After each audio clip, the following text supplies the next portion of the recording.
The noise of the battle outside barely disturbed the almost pietistic atmosphere of the cathedral's central building. The buildings surrounding it had proven to be barracks and military training grounds, now emptied as this half of Redeye's army engaged the Enclave invaders. The other half, the larger half, as I had learned from a few hacked terminals, were amassed in Philadelphia. In just a few days, the Philadelphia ruins was going to become the site of the biggest battle in Equestria since, and possibly before, the Pony-Zebra War. And thousands of innocents were going to die in the crossfire, or be exterminated by the Enclave if I didn't manage to stop it. We had left the escapees in one of those barracks, instructing them to barricade themselves inside until we returned.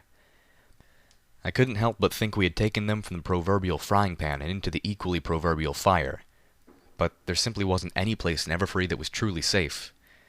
Except maybe Zeccora's hut, and I was sorely tempted to have Calamity fly them there while I pressed ahead. But my gut told me we didn't have time for anything else. Once I freed the unicorns Redeye intended to sacrifice in his damned ascension, we would need to leave very swiftly.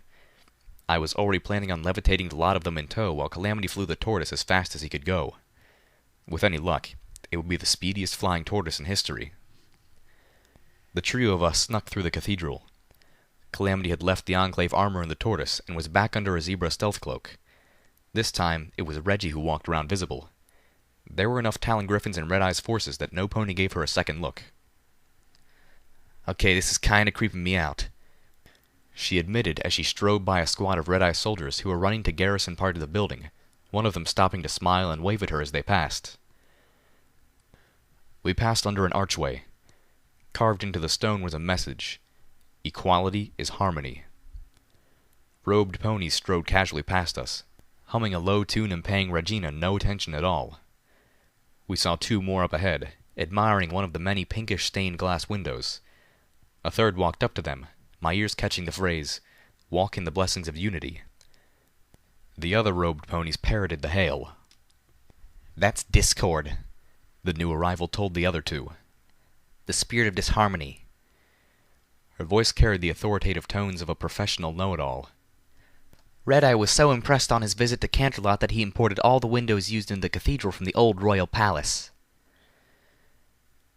I stared at the window, ignoring the monster depicted, and instead focusing on the pinkish tones of the glass itself. A surge of dread hit me as I realized that all the windows in the cathedral were suffused with pink cloud. My little pony conjured up imaginings of the windows slowly leaking minute amounts of necromantic poison into the building. "Never heard of him," one of the robed ponies asked. "What happened to him?" "No pony knows," the pony teased, then straightened up. "No, really, Princess Celestia and Luna defeated him and turned him into a statue. He was still in Canterlot when the apocalypse happened. Some say the attack on Canterlot woke him up, only for the pink cloud to prove as lethal to the spirits as it was to the princesses. Some say he's been a statue all this time, in which case he was probably destroyed when the enemy obliterated the Canterlot ruins." "And some say," the third blurted out, "that Discord was released by the war, but he was so weakened that he's now just an itty-bitty spirit running around the Equestrian wasteland, putting ammo or bottle caps in random containers." He grinned, then tapping his muzzle. "Or was that, the ghost of Pinkie Pie?"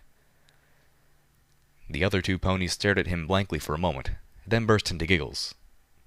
"Icicle, you're so random!" Up ahead was another huge archway, with wide-open stained glass doors, another bon mot from Redeye engraved in the stonework, inlaid with bronze. "Remember, you are not here because you are better than those who are not, but because you are better than those who you were." Beyond was the main theater of the cathedral, a vast room of pillars, high arches, and towering windows of dazzling stained glass. The room was filled with robed ponies sitting in pews, their attentions on a mare standing at a pulpit. "Do not be alarmed, my fellow disciples of the new unity," she was saying. "Let not your heart feel dismay as we hear the roars and rumbles of the violence that surrounds us like a storm. Instead, rejoice. We have come to this place through fire and darkness, but today is the day we have all been waiting for. Today is the day of Redeye's ascension and the birth of the new unity." I felt like I'd been hit by lightning. Today? Redeye was going to become a god. Today? Now? In the middle of all of this? Remember, disciples, as you hear the screams and the thunder of weapons outside these halls, that Redeye has told us from the very beginning that this day would be born just as we all were, covered in blood. That—" She pointed towards one of the towering windows as the passing dark shape of the dragon turned the majestic stained glass to shadowy grays. "Is not to be feared, but to be loved. That it is a sign of our salvation. The dragon came to Redeye weak, blind, dying of old age, and Redeye gave him new life, and like the dragon, soon we will all be reborn." Reggie pulled out a cigarette and lit it. "We are so fucked." I turned, knowing that there was a stairwell near here. We needed to go down. "This way," I said, as I spotted a familiar-looking tapestry. I led them into a side hall that connected the chapel to the cathedral's school and nursery wing. Through open doors on either side of us, we could see the workrooms where the disciples of the new Unity were creating schoolbooks and educational materials for the new schools that Redeye intended to establish all across Equestria. The rooms reminded me severely of the Ministry of Image. The doors to the school wing opened, and several robed ponies herding a gaggle of colts and fillies, most of whom sounded more excited than frightened. Several of the children, I saw with sick alarm, were wearing alicorn costumes. "But I want to see the battle," one little colt protested. "We want to see the good guys win." "We already know that Redeye will win," the adult intoned. "It has been ordained. Now move along. Redeye wants you all safe in the shelter." Another of the adult ponies was opening a side door, leading to descending stone steps. That was the door we wanted. That should take us down to cybersurgery? No, that was sublevel 2, I thought. What was sublevel 1? The colt whined. "We know it's ordained, but we want to see it." "Down that way," I told Reggie, "as soon as the children are through." The adolescent griffin turned to gaze towards the emptiness of my invisible direction. "How is it that you know where we're supposed to go, huh?" she asked, raising an eyebrow. "Have you been here before? Seen a map?" "Sort of," I admitted. "I'm working off of fragmented memories I caught during my alicorn's telepathic skullfuck." "Oh, the nostalgia I had for the innocent days of Stable 2 when I didn't even know what skullfuck meant, much less had a reason to apply that term to an experience of my own." "Well, I'm glad something good came of it." Not a pun I needed. But at least Reggie had the good grace to wince. The music in my earbloom erupted in a painful blast of static. I nearly tore it from my ear. I was immediately thankful that I did not, as the next sound I heard was possibly the most wonderful sound in the equestrian wasteland. "Good morning, children."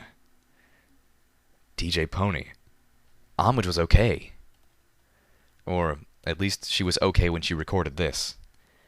Knowing her, the broadcast was rigged to occur hours after she had left. As Watcher had said, she wasn't making it easy for the Enclave. "I interrupt the Enclave's depressing-ass music for a very special broadcast. Today I have with me 2 members of the Wasteland Resistance, none other than the Enclave fighting duo of Lion and Mouse. And I'll be speaking with them about the good fight, the blows they've struck to the Enclave, and what every pony can do to lend a hoof. But first, the weather." I drank in her voice. Disguised as it was still her. I could hear my homage, feel her presence behind every single word.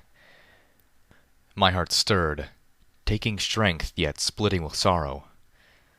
Never again. I'd never see, feel, or smell my homage again. "Goddesses," I pled under my breath, my body beginning to shake. "Please don't let that be true. I would do anything, give anything. Please just give me this one thing." DJ Pony's voice, a miracle in the fire and the darkness, continued to break through. "Completely cloudy, with a chance of big black thunderheads over the ever-free forest, and the valley between Manhattan and Philadelphia. I predict one of those 2 cities is in for some really nasty weather very, very soon. So if you're in the The signal went dead. No DJ Pony. No music. Nothing. The Enclave had shut the broadcast down completely. My heart stopped. I stood frozen, paralyzed. Until the cathedral shook under a mighty, rending rumble. The crippled raptor had finally lost any semblance of control and was crashing into one of the battlements outside, gouging an avalanche of sundered stone. The raptor's storm clouds dissipated in a hurricane blast that shattered the nearby windows into razor shards of fine pink dust. I instinctively lashed out with my telekinesis, pushing back at the debris, keeping it away from us and from the children, thoroughly terrified at the consequences of breathing in powdered pink cloud glass. The children screamed and no longer needed coaxing to go down the stairs. We swiftly followed. The first sublevel beneath the chapel was dedicated to bypass spells and weaponry. The archway we had just passed beneath read, "Productivity is the right of every pony." Here, Redeye's disciples had enchanted almost 1,000 firearms for his army. Like the barracks, these rooms were now empty, save for the occasional guard or passerby, none of whom gave Reggie more than a second look.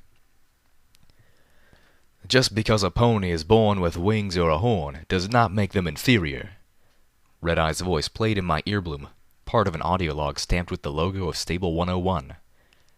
I had spotted it amongst a stack of books on a shelf just inside the archway. The audio log was apparently part of a recorded discussion between Redeye and the overmare of Stable 101, a remnant of his past that someone from the stable had deemed worthy to save. The debate was taking place over dinner, at what sounded like a crowded table. The munching of food and the clinking of plates and glass created a constant background din, and occasionally the voices of others at the table murmured in my ear, making it hard to pick out what Redeye or the overmare were saying.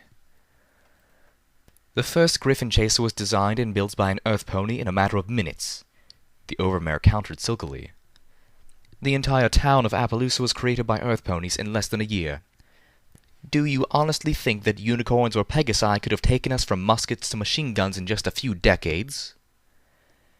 As we walked, I looked around, trying to shake loose memories of where to go next. Unfortunately, few, if any, alicorns had been on this level during their assault on my mind. "Unicorns and Pegasi have their own special talents which they bring to the table," this younger-sounding Redeye countered. "For example, without unicorns, we wouldn't have healing potions. Without the Pegasi, Equestria would have been ravaged by wild weather. Each race of pony kind adds to the whole, no one greater or more important than the others. It is a vital gestalt requiring all three. It is wrong for the Earth ponies to set themselves up above the others." Above us, the cathedral was rocked by a succession of heavy explosions. The stone ceiling tiles cracked, dust raining down. Reggie looked up, guessing. "One of those bombing wagons. Much more of that and they might just punch through." "Magic," the overmare chuckled. "Let me tell you about pony magic. As it so happens, there was a particularly magical Earth pony in my ancestry. His name was Joe, and he worked in Canterlot as a craftsman, making coffee cups. Though he was no unicorn and knew no spells, the coffee cups he crafted would always be clean. They would never stain, and it took tremendous force to make them chip or crack. Why? Because making these cups was a labor of love, and that natural Earth pony magic infused each one of his creations." We reached a locked door. No cloud controls this time. Just a good old-fashioned tumbler lock. Seeing it made me absurdly happy, and I telekinetically picked it before I realized I intended to. I opened the doorway, hoping for a stairwell down. And instead, I found a storeroom, full of assault carbines, shotguns, ammo, and more. Calamity looked like he had died and gone to heaven. I sighed. "Take what we can grab quickly." Calamity became a flying rust and orange blur. "And that won't slow us." Calamity stopped in front of me, every single damned weapon slung about his body and an assault carbine in his mouth. I heard an impressed wow from Reggie. "You want one?" he asked innocently. I went ahead and took the slightly drooled-on assault carbine and several magazines of ammo. It would be good to have a backup for little Macintosh.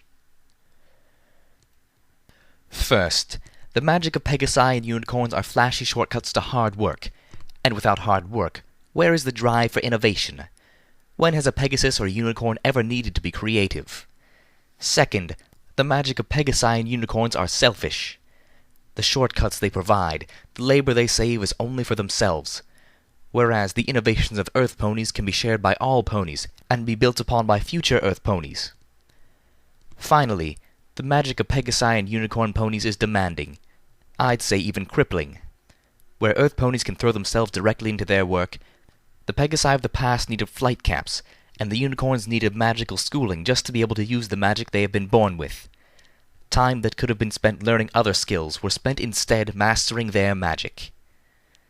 Not so with Earth ponies. Our magic is inherent, and innately applied to the work that we do. While the unicorn's magic is spellcasting, and the Pegasi's magic is impossible flight and prancing on clouds, our magic is to be superior at what we do. Earth ponies are inherently superior because that is our gift. "Hey," Reggie called out, standing at another door. "I think I've found the way down."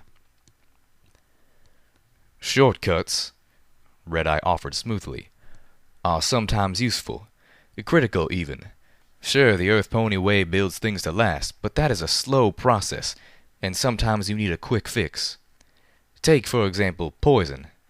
An Earth Pony may be able to test your blood, identify the poison, and brew up an antidote, but all of that can take hours, which you do not have. Would it not be better to have a unicorn on hoof who can cast a spell purging any poison away?"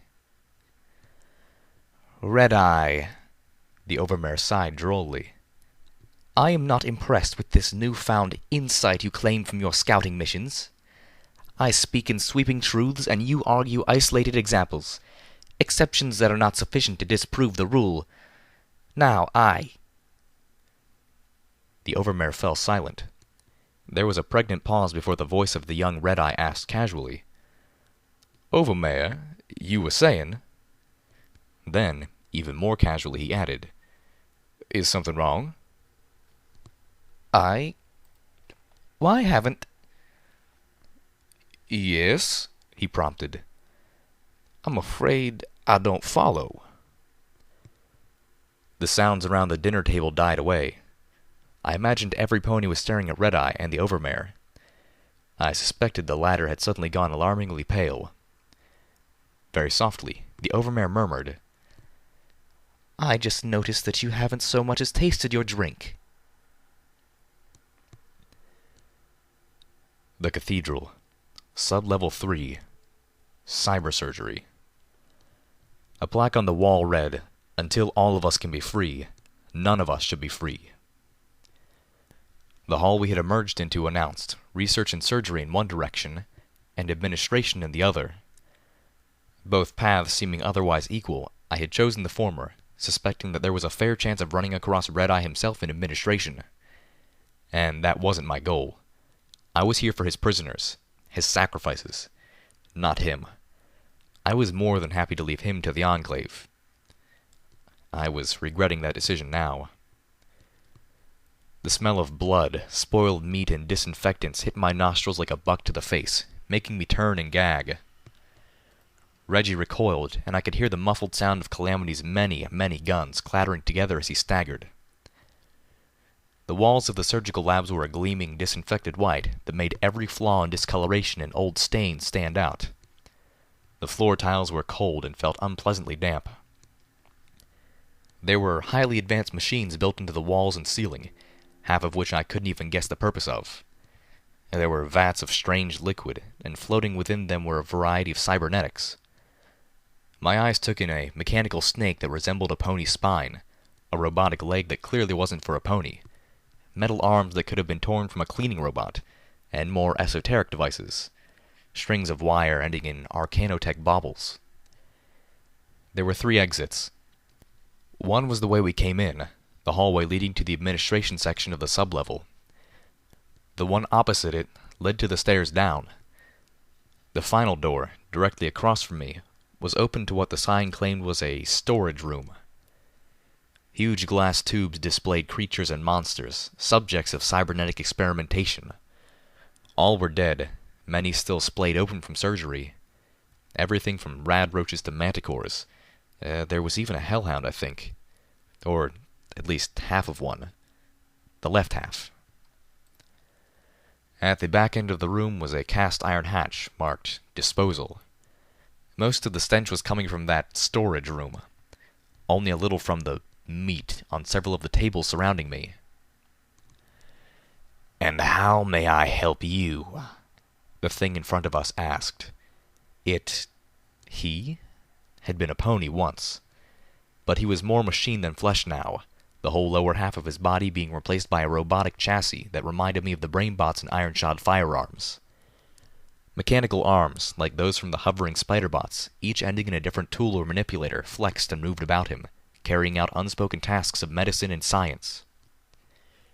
It only saw Regina, but my heart was beginning to beat like a frightened rabbit's every time it looked my way. Reggie flinched away as one of those arms moved towards her, probing. No, nothing. I'm fine." "Fine? Yes, I suppose," the creature said. "But you could be better." I felt myself cringe. "Better, huh?" Regina questioned skeptically. "You mean like you?" "Indeed, you should have seen me before the grenade." The creature chuckled. "I know, the looks take a bit to get used to, but old Doc Slaughter has never been better." Several of the arms paused in their tasks to wave. "And you couldn't imagine just how useful these are. Well, maybe you could, being a griffin." His chassis turned, extending one arm in particular, one that ended in mechanical talons. Reggie took an involuntary step back, looking repulsed. Dr. Slaughter. I knew that name. Oh, and tag her to see Doc Slaughter. She's got one of them leg terminals that are a bitch to get off. He was in Philadelphia. I narrowly avoided losing my pit buck to him. "You, created the cyber dragon, didn't you?" "Oh, yes. Possibly my best work," Doc Slaughter said proudly, his chassis spinning back as the arms scurried about their tasks. "A most unique opportunity. Poor thing's body was failing right out from under it. He was blind when Redeye brought me to him, and he could barely fly, a failing ticker if I recall. Redeye's offered the dragon new eyes, and more for half of his gems." He purred wistfully. "And just look at him now. Stronger, faster, more powerful and lethal than he was even in his prime." "If he wanted this new life so badly, why is he out there risking it?" "My dear, you say that as if he might be harboring a death wish or something," Doc Slaughter said, the tracks on his chassis spinning, delivering him from one side of the lab to the other. "But that's simply not the case at all. He simply has no other choice." No other choice? Redeye enslaved the dragon? We heard explosions and the sounds of rapid-fire magical energy weapons. They sounded like they were coming from the floor above us. "Redeye wasn't going to have a creature that powerful and dangerous in the ever-free forest, not without having it on a leash, you know," the cyber doc explained, ignoring the battle that was quickly catching up to us. "So when we replaced the dragon's heart with a newer and better one, Redeye had me install a matrix disruption grenade in there with it. Redeye sends the signal. The dragon turns off." The griffin arm clanked its talon together. "Just like that." "That's just horrible," Reggie gasped. "And really, really stupid. Now he's got a super powerful dragon who hates him." "Hates him?" Doc Slaughter laughed. "Not at all. The dragon loves his new body, and Redeye isn't foolish enough to abuse the situation. The dragon's cage is very gilded. Another explosion caused the lights to flicker and a few tiles to drop from the ceiling. This time, even the cyberdoc reacted. Now, if you'll excuse me, I have to seal up this lab. I'm expecting a new patient, and we can't be disturbed. Suddenly, dangerously familiar classical music began to pour through the intercoms. It was followed a moment later by Redeye's voice. The voice of the older, wasteland-hardened stallion I knew all too well. "Now that our guests have arrived, I thought I'd make you feel at home. This is one of your favorites, correct, Autumn Leaf?" His tone was pleasant, as if the whole battle and all the pain and blood that came with it was nothing more than a rapping at the door.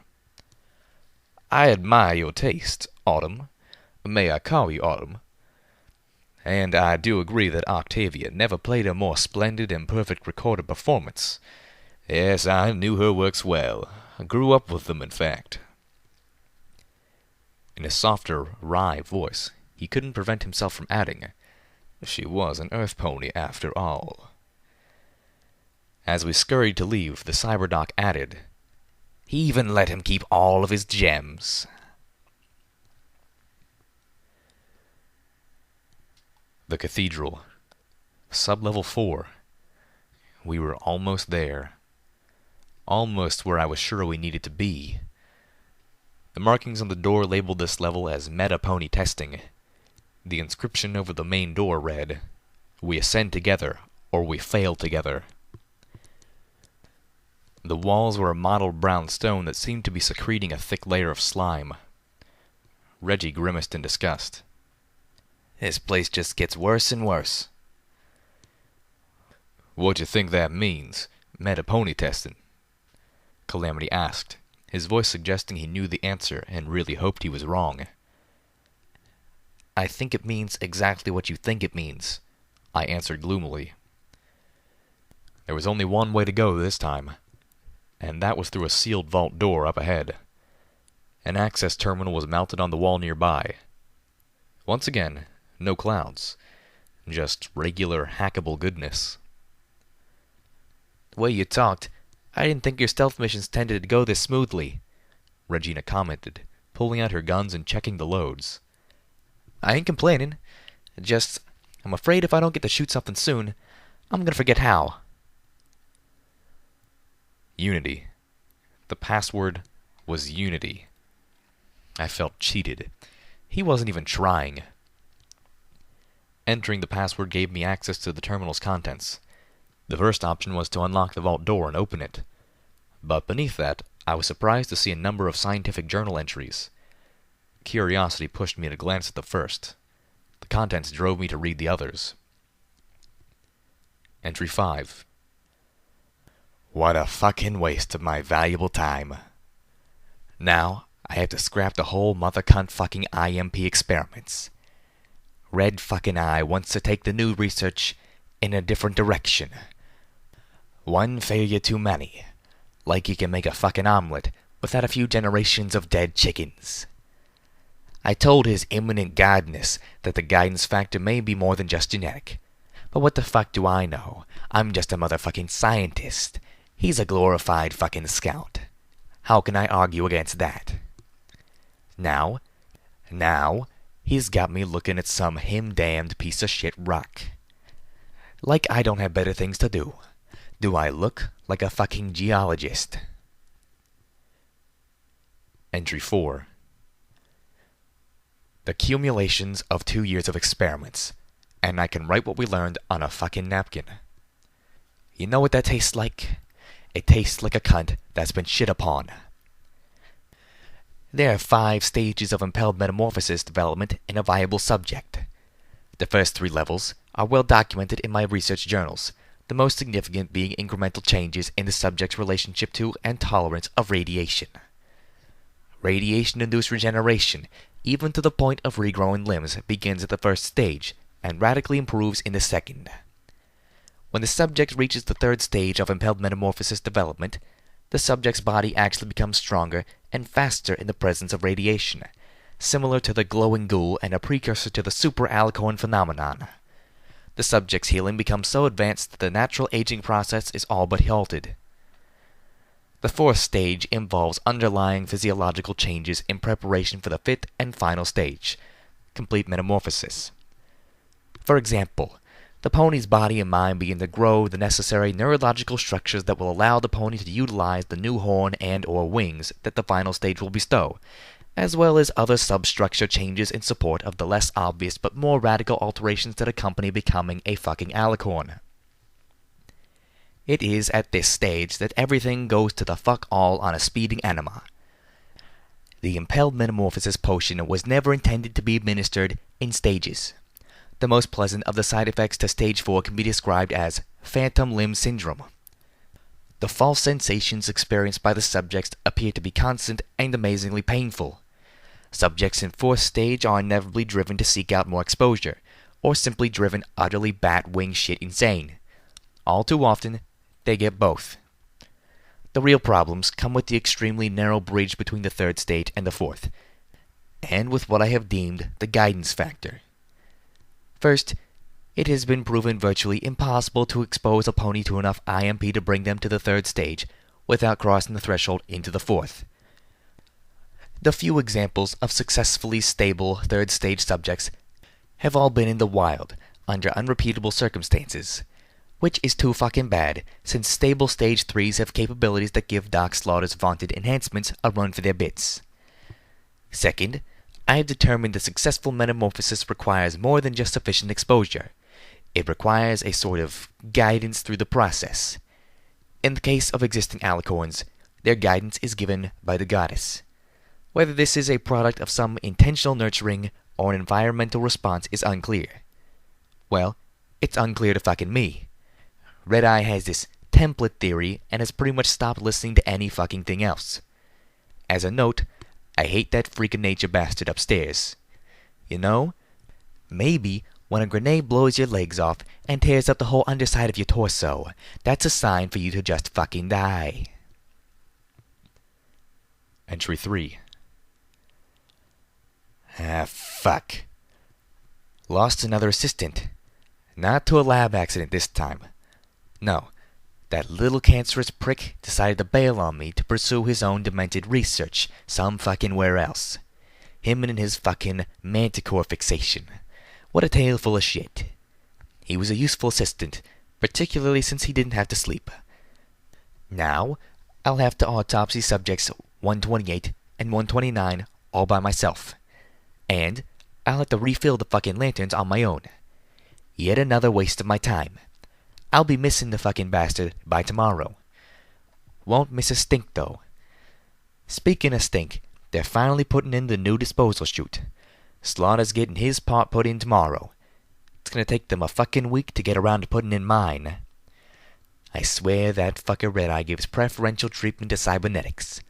And then he comes down here clamoring for results. Says he's sick of sending me ponies only to have them tossed out with the waste. Like Redeye should fucking talk. At least my research is doing something fucking useful. Asswipe. Entry 2.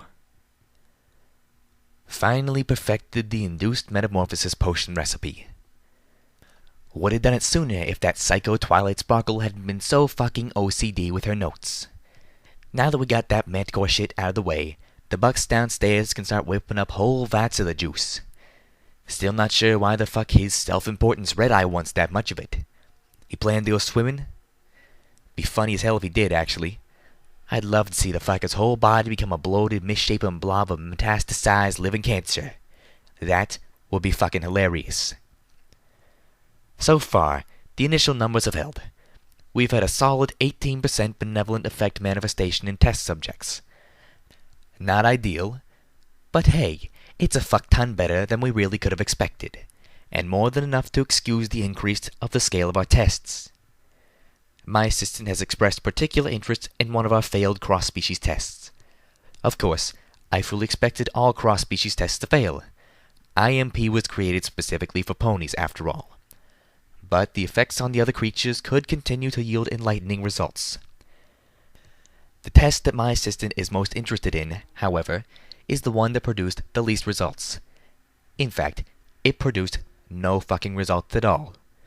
All the other creatures tested had at least some reaction, most of them violent and fatal. But I might as well have been shooting a concentrated fucking placebo into that manicore. Unless looking pissed off was in effect, IMP failed to have any effect on it whatsoever. On that note, I've ordered a more convenient waste disposal system. We got passages under this place that dump into a gorge. Why don't we use them to flush some of this stink out of here? Entry 2. New project today. About fucking time. Last one was a pointless disaster. Why does the world want to keep fucking wasting my valuable fucking time? Got good feelings about this one, though. That pompous prick Redeye got a hold of some pre-war fancy mains recipe for that crap that Taint's made out of. The shit that the goddess uses to create fucking alicorns. So far, 4 out of 5 test subjects have responded with the most grotesque body warping deaths. But that last 1 in 5? Very promising indeed. The entries were stamped from the personal files of Dr. Glue, head of Metapony Research. I stepped back from the terminal feeling cold and hard. Subject 129, I whispered hoarsely. This pony had murdered over 100 ponies in his experiments for Redeye. Probably double that, and other creatures too. Tortured them to death. With taint. I felt a ruddy darkness seep across my vision, a drive to violence mounting in every beat of my heart, the likes of which I hadn't felt since Arbu. My nerves were on fire. I kicked on my eyes forward sparkle, barely taking note of the new signal it had discovered, or the fact that it helpfully announced I had found Stable 101, and ordered the terminal to open the door.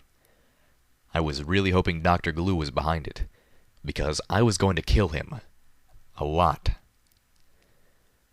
The door opened into a chamber of horrors. A catacomb for the horrifically malformed and mutilated byproducts of Dr. Glue's experiments, lit sporadically by mounted lanterns, many of which were dark and cold. Ponies with massive tumors enveloping their heads. Ponies whose internal organs had been pushed out through their coats by the cancerous masses evolving inside them. Ponies who had dissolved into bubbling, leathery slugs that looked like a hospital horror's miscarriage, discernible only as ponies by the warped remains of their cutie marks. Even worse test subjects filled the room. The strains of classical music were being piped down here as well, a twisted counterpoint to the vileness. The music was defiled by being played in here. I didn't think I'd ever be able to enjoy Octavia's artistry again. Regina Grimfeathers was vomiting in a corner. I wanted to clamp my eyes shut against the horror, but I was afraid I would still see them. So I covered my face with my pip leg instead, staring at the screen. My eyes forward sparkle was picking up a flood of red lights ahead. "Oh my soul," Calamity whimpered. He had tossed back his hood, and was staring in dismay at the body whose bones had undergone a rapid and twisting growth, bursting through muscles and flesh that turned black and slimy. "I think this used to be a griffin." Reggie's head shot up. She approached the body, spitting the last of the vomit from her mouth, her breast heaving heavily. What? How? And with mounting rage that echoed my own, Why? She swung around to Calamity. How could any pony do that? What was the damned point? "I couldn't say," Calamity began, taken aback. Then his voice grew sharp. "But as my gal Velvet would say, any pony who do that ain't a pony." Voices echoed from the catacombs ahead, and one of them was recognizable. "Fan out," Colonel Autumnleaf ordered. "The coward ran this way, and if you find him, do not kill him. Just wound him. Excessively, but that bastard is mine." Eyes wide with recognition, Calamity vanished under the hood of his zebra cloak. I scooted against the wall, and Reggie moved amongst the bodies, playing dead, as 2 Enclave soldiers galloped around a corner and charged past us.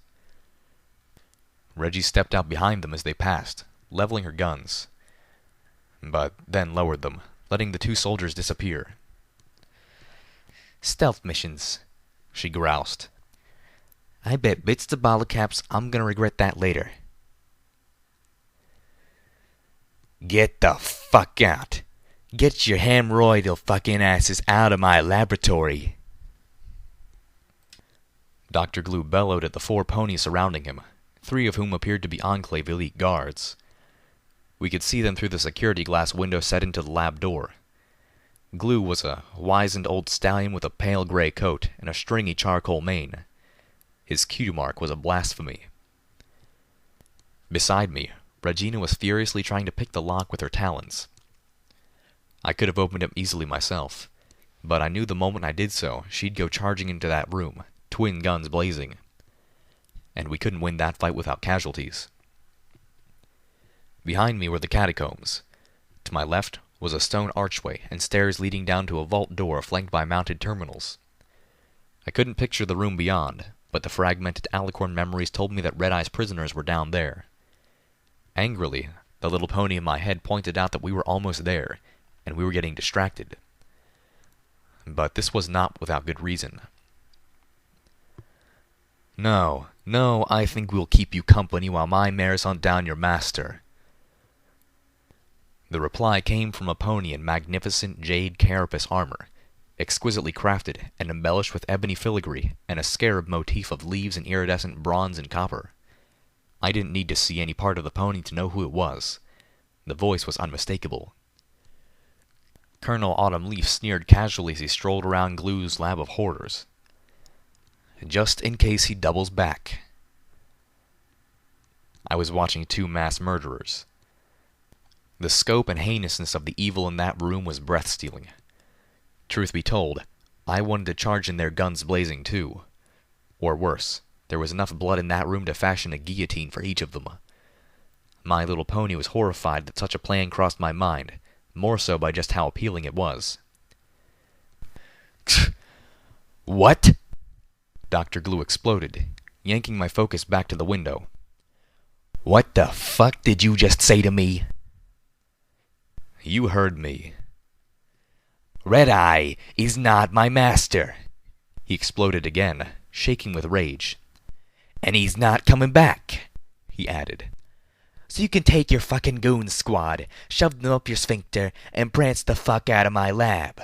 I've got important fucking research to do, and you're wasting my time. So you say, Autumn Leaf dismissed. He moved past chemistry tables, skirting a wall of cages filled with dead animals, and stopped at a machine I could not identify. Regina growled and took a swipe at the door. Fuck this, she muttered, drawing one of Cage's hellhound claw blades.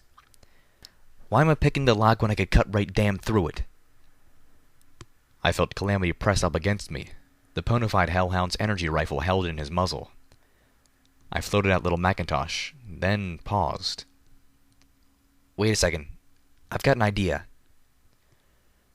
Regina stopped, her expression still seething, but her voice calm and smooth as polished steel. Okay, little Pip. Your way. Get away from that, Dr. Glue barked inside the room. That is a very delicate analyzer. Autumn Leaf pulled the front panel open just a little too hard. I heard something snap. Dr. Glue roared and threw himself at the colonel, only to be forcibly blocked and pushed to the floor by the guards. Oops, my bad. I floated out the assault carbine and slid in one of the magazines, then pulled off the zebra stealth cloak, passing it to Regina. Both of you, get back at least 2 corridors. Oh, little Pip, what the hell are you thinking? I'm thinking that if these bullets are enchanted with a bypass, then they'll go right through that door and right through their armor. I told my friend. 1 spray and they'll all go down. And if they ain't, you giving away our position and bringing the wrath of heaven down on your main. Yeah, that was the problem. Regina's expression showed she had the same concern. I'll draw them away while you 2 remain hidden, I told him. I still have the advanced stealth buck. I'll trigger it once I've led them far enough away, then circle back to you. I looked back into the window, comparing their positions to the red lights on my EFS compass. I would get a few 5-round bursts with this weapon while using SATs, and I wanted to make sure I took down the armored ponies first. My breath caught as Autumn Leaf produced a hunk of twisted bluish metal. This is your critical research. Was that... The Colonel's next words confirmed my darkest fears. You are researching star metal for Redeye. It wasn't phrased as a question. I didn't know which filled me more with dread. What Redeye's interest in star metal was, what Dr. Glue's experiments might entail, or the fact that Autumn Leaf knew about star metal and could recognize it on sight. Don't touch that! Dr. Glue demanded, struggling against the guards.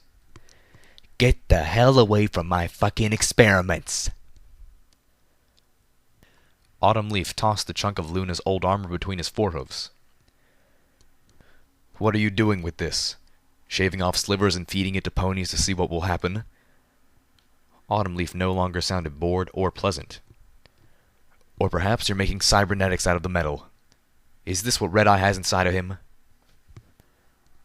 Regina moved up beside me, the cloak draped over her shoulders, but the hood down so she could look me in the eyes. No, little Pip, she whispered, holding out her talons for the assault carbine. Let me do this. For Cage. Inside the room, Dr. Glue was spitting. Are you fucking retarded? Is that how the Aaaaand fuck promotes? Based on the number of your brain cells that ain't been replaced by diarrhea? Who the fuck is gonna put bizarre-ass metal with unknown properties from motherfucking space in their fucking bodies? I still can't believe any pony was willing to make armor out of it. Taking a breath, he seethed. And cybersurgery's up one floor, you fetid asshole. Seriously, how long has it been since you were euthanized? I looked at Regina. She looked so much like her brother. I could see him in her. And that brought visions of him crumpling, dead from the weapon of an Enclave soldier, killed on a mission that I led. What she was asking was for me to put her in equally grave danger. Yet did I have the right to say no? The weight of the assault carbine suddenly felt much heavier, even though it was floating weightless. We can play rock, paper, scissors for it, Reggie suggested confusingly. I looked at her like she'd spoken in zebra. Griffin game, she explained with a sigh. Rock beats scissors, scissors beats paper, paper beats rock. I'd win. Ponies can only do rock. I still had no idea what the hell she was talking about. Oh, hell, Calamity said, tossing back his hood. I saw he'd put together Spitfire's thunder. It was laying on the ground at his hooves. This ain't gonna happen this way. Pushing past us, Calamity marched up to the door and pounded a hoof on the window. Hey, Brony, I wanted to talk to you, he shouted. He got some things to answer for. Swinging around to me, he suggested, Run. All hell broke loose. Calamity. Colonel Autumn Leaf turned towards the window, startled recognition ringing clear in his voice. His recovery was swift, immediately followed by an order to his guards. Bring me that traitor, dead or alive. The elite guards jumped up to follow orders, spinning towards the door and unleashing a massive volley of magical light. The door heated up brightly, flooding the hall with plasmic light. It was like standing inside the goddess Celestia's mane, and promptly began to melt. The stonework around it started hissing and glowing. The air near the door became blisteringly hot, and the powerful odor of molten slag and magic overrode the stench of blood, rot, and spoiled meat from the catacombs. Regina snatched the assault rifle out of my levitation field, swinging it towards the melting door and returning fire. The sounds of gunfire and battle saddles filled the room, drowning out the classical cello music. One of the red lights on my EFS compass winked out. I floated out little Macintosh, using my compass to aim and waiting for enough of the door to slough away for me to take a shot.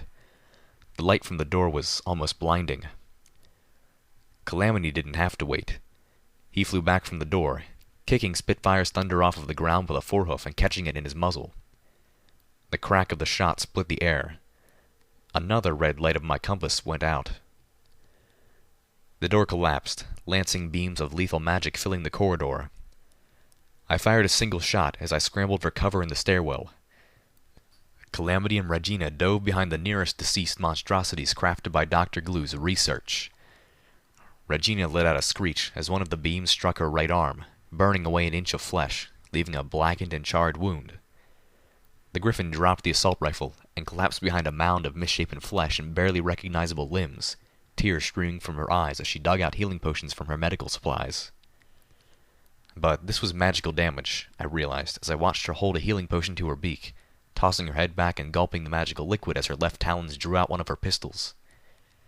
At best, this would be a bad scar. More likely, she would never be able to use her trademark 2 pistol style effectively again. Assuming we all lived through this. Ever again might be really short. I spun back towards the entrance. 2 of the 3 elite guards had dropped. Calamity shifted Spitfire's thunder, pointing it directly at his older brother. Dr. Glue, no longer being held, jumped up and galloped past Calamity's brother, snatching the star metal shard in his teeth as he fled. The colonel stood his ground, staring through the door at Calamity. A hatch on the back of his jade magically powered armor popped open, and a small turret emerged, taking aim at Dr. Glue. The weapon built into the turret was bizarre yet familiar, made of gleaming blue metal and a glowing power core. Colonel Autumn Leaf's Star Blaster fired at Dr. Glue. Unlike Homage's weapon, the beam of energy was a cruel orange, and Dr. Glue was incinerated in a puff of fire. The colonel hadn't even needed to aim. Zenith was right. The weapons wanted to kill. Regina leaned around the pile of bloated bodies she was using for cover, trading shots with the remaining guard. A pulse of blue magic struck her in the back, staggering her but failing to penetrate her Talon armor as the 2 Enclave soldiers came charging up from behind us. I spun around, slipping into sats. Blam, blam, blam. One of them went down. The other swiveled to face me, the rainbow barrage from her multi-gem cannon forcing me to change cover, one of the shots passing close enough to blister the flesh on the back of my neck. I could smell the scorched hairs of my mane. I returned fire, forcing her to duck back around the corner she had come from. As I reloaded, the classical music was cut, replaced by the last voice we expected to hear. Calamity? Velvet Remedy asked, sounding distressed.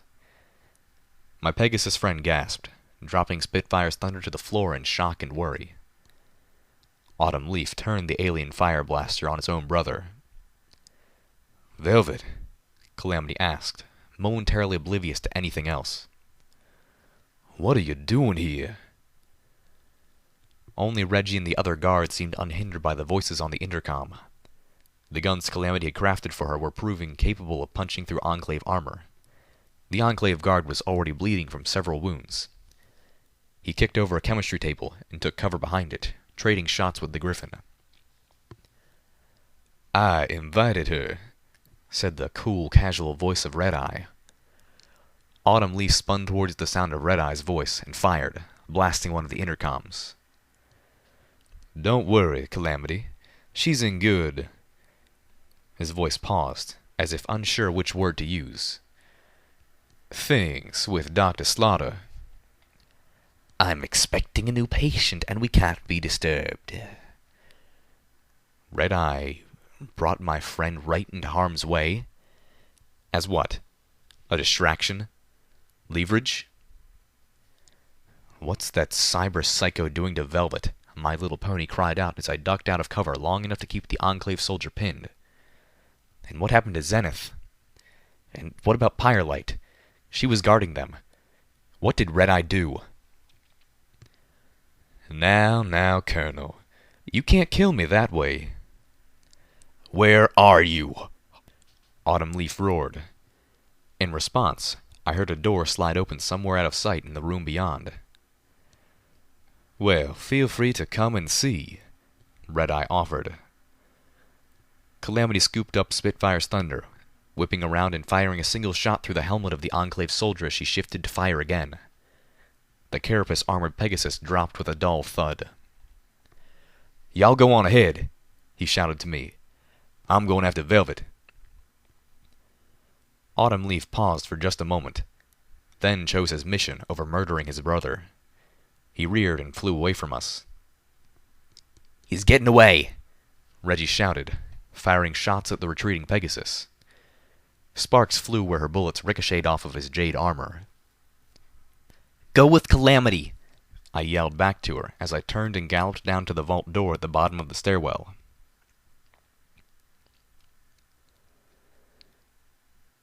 Metal catwalks over glowing vats of IMP. The room at the nadir of Redeye's cathedral was a nearly perfect replica of the goddess's chamber in Maripony. There was even a catwalk stretching out between the vats, ending in a pedestal with a cup. The room shimmered with rippling light emanating from the glowing liquid filling each of the open-topped vats. This was Redeye's ascension chamber. The door at the bottom of the stairwell had opened to a pony-sized platform, like a diving board, providing me with this dizzying view of the room below. After all the tight corridors, the abrupt spaciousness of this room had managed to kick up a lingering wisp of dread. Oh, agoraphobia, my old friend. I was suffering from vertigo, mixed with severe déjà vu. If this place hadn't been recently constructed, if the metal wasn't shiny and new, and the floor lacking the detritus clogged lake I remembered so well, I might have started worrying that there was a balefire bomb beneath us. The giant cage dangling over one of the vats, like a piñata filled with unicorns. That was different too. It had taken me 2 minutes to hack the terminal, and that was a minute and a half more than I would have actually needed if I hadn't been in denial. Really, can it ever be a good thing when your name is the password on some pony else's terminal? There had been one last journal entry, entry number 6, from Dr. Glue on the terminal. This one was an audio log that I downloaded to my pip leg. Now, I started playing as I wrapped myself in a field of levitation and floated myself over to the cage. Normally, I fucking hate field reports. This sort of shit should be left to underlings. No good reason I should have to go wandering around the equestrian shithole to get my work done. Normally. But this time, I'm really fucking happy I didn't have any pony else to trust this to. What I've found, this is too important to let some half-wit in a lab coat fuck up. Investigations into the origin of Redeye's mystery rock took fucking forever, but it did eventually lead me to a place called Zebra Town, where I recovered a chunk of what I believed to be actual alien fucking metal. Can't wait to get this thing into my lab. I was passing over the vats. There were at least 24 unicorns littered inside of the cage, and not a single one of them moving. While I was at it, I got a good look at some of the prevailing theories surrounding that meteorite. Not the crazy zebra-ness, but conclusions by ponies working under Princess fucking Luna herself. Opinions seem split that the meteorite ain't nothing but a rock, and fallen stars are vessels for fucking spirits to come to our world from outer fucking space. Because they reckoned folks like Discord had to come from somewhere, and they pointed out the zebra civilization fell into centuries of bloodshed and strife after a meteor shower. Which all, of course, is fucking stupid. The zebras didn't need evil spirits from beyond the sky for them to plunge their country into chaos and war. I mean, had these ponies even fucking met zebras? I'd seen one of them fighting in the pit, and she was all I needed to see to know they're fucking barbaric animals. The real mystery is how the hell they built a fucking civilization in the first place. As I drew closer to the cage, I could see the shallow breathing of the caged ponies. They weren't dead, but they were all unconscious. Drugged, I assumed. I couldn't imagine they naturally all went to sleep at the same time. I sent a quick prayer of thanks to Celestia. If it was any pony other than me, rescue would be impossible. But I didn't need the ponies to be awake and moving in order to lead them out. Brought up the old theories to Redeye in passing, and even he laughed. If there's a spirit here, he told me, it's the spirit of progress. Looking at my research, for once, I agree with the fucker. And actually sharing an opinion with Redeye makes me want to gut myself with a rusty scalpel. Anyway, both sides were totally fucking far from the mark. Based on my own analysis, the meteorite did bring something alright. But it wasn't some fucking asinine evil star demon thing. More like an infection. A virus that got into our ecosystem and mutated.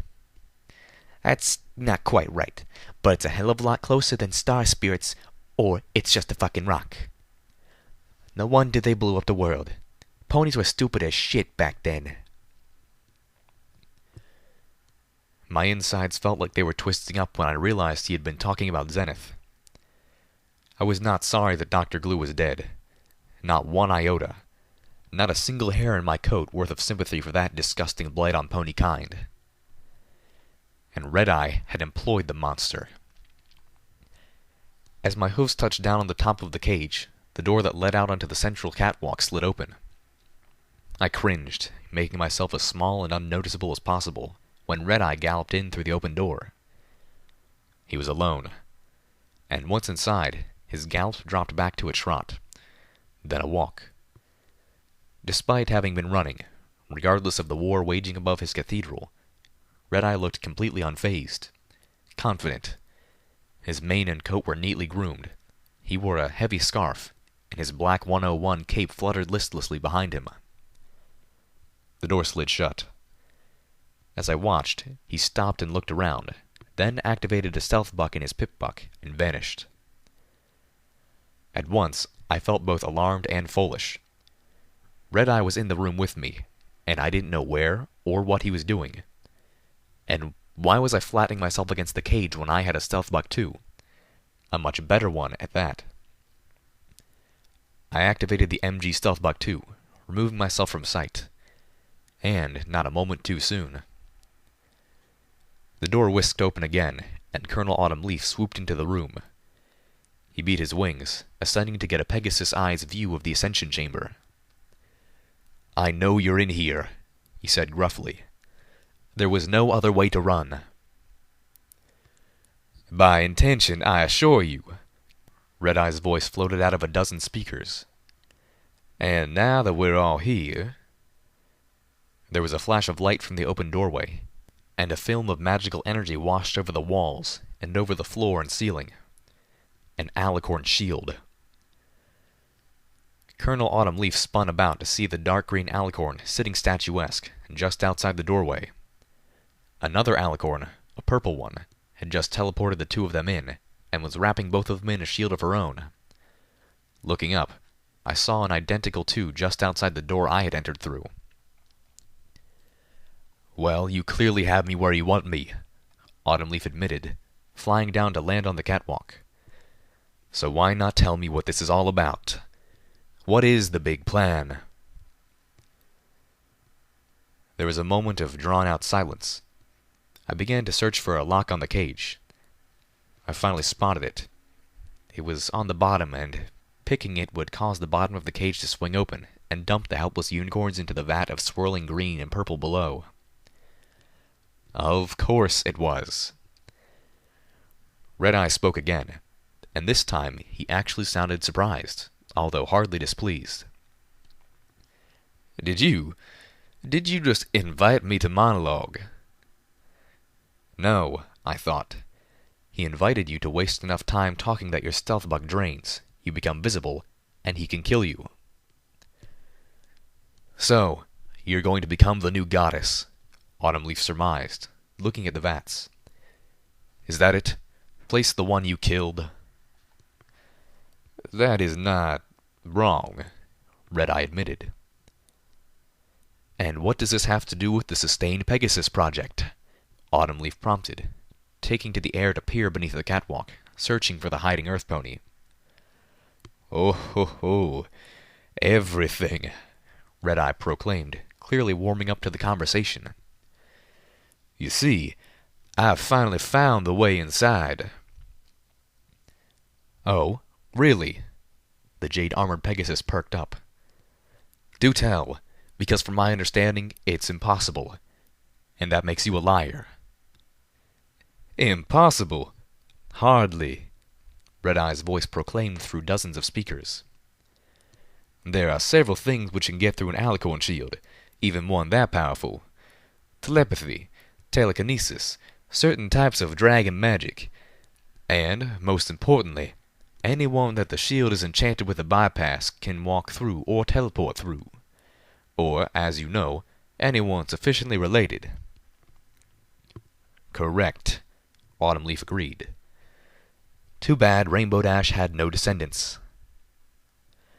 Ah, but Rainbow Dash wasn't the only one the SPP's hub shield was designed to let through, Redeye countered, and now he had Colonel Autumn Leaf's full attention.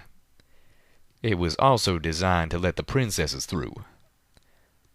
Wait, what? I have a hard time believing you will be in any condition to go anywhere, Autumn Leaf pointed out.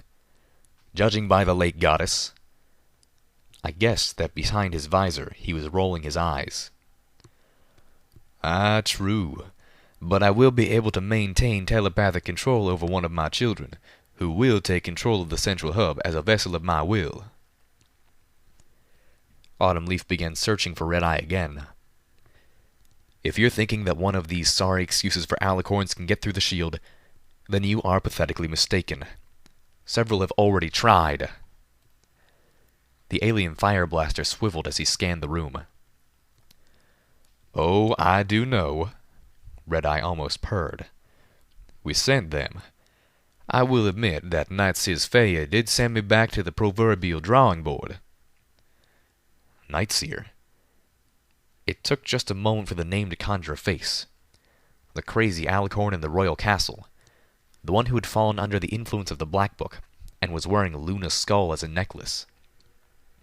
That was the alicorn who the goddess and Redeye tasked with getting through the SPP shield. And she failed?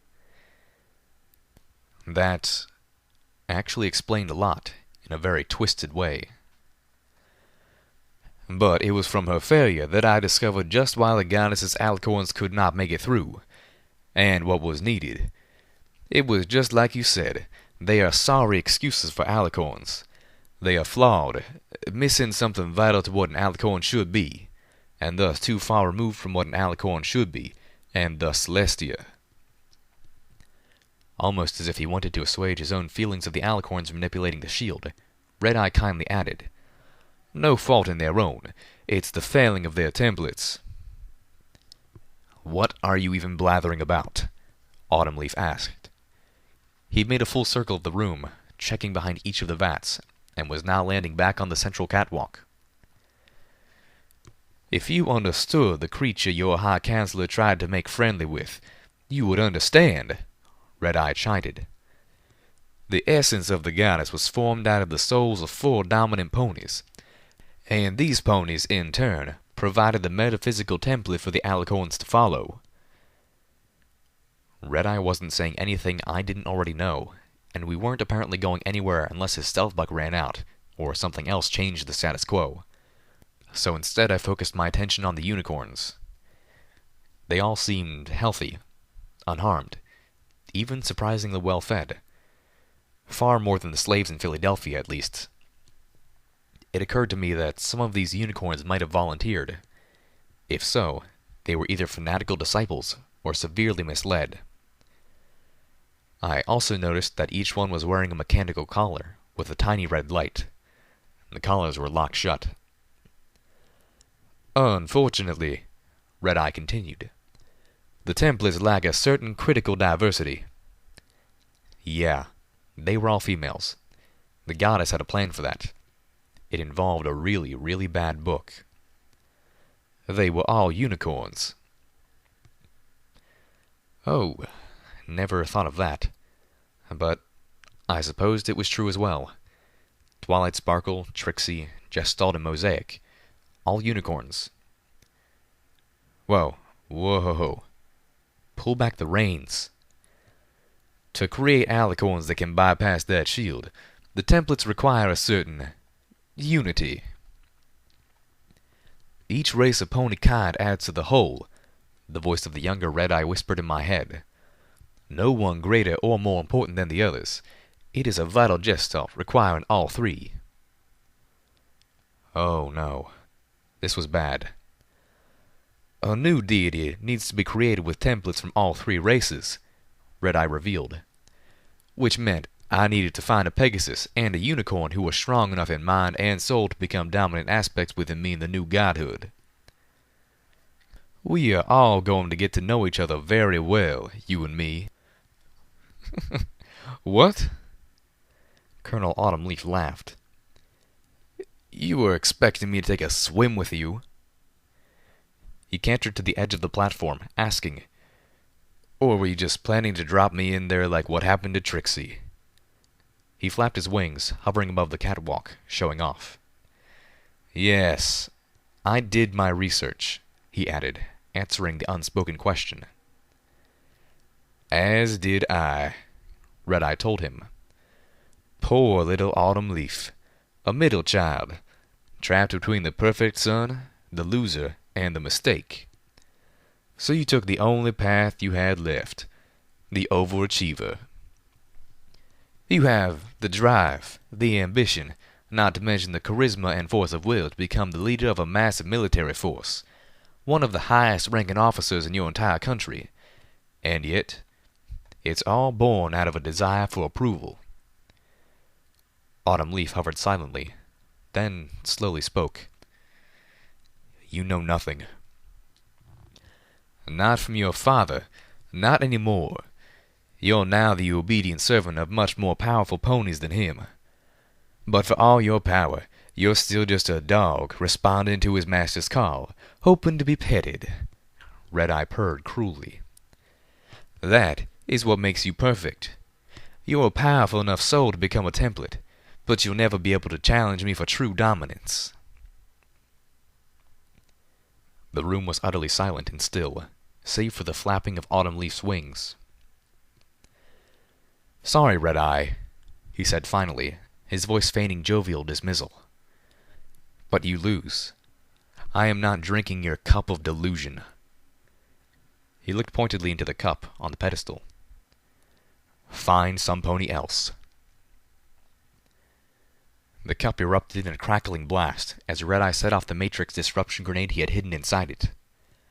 Colonel Autumnleaf's armor went dead, and he dropped onto the platform with a resounding clang, utterly paralyzed.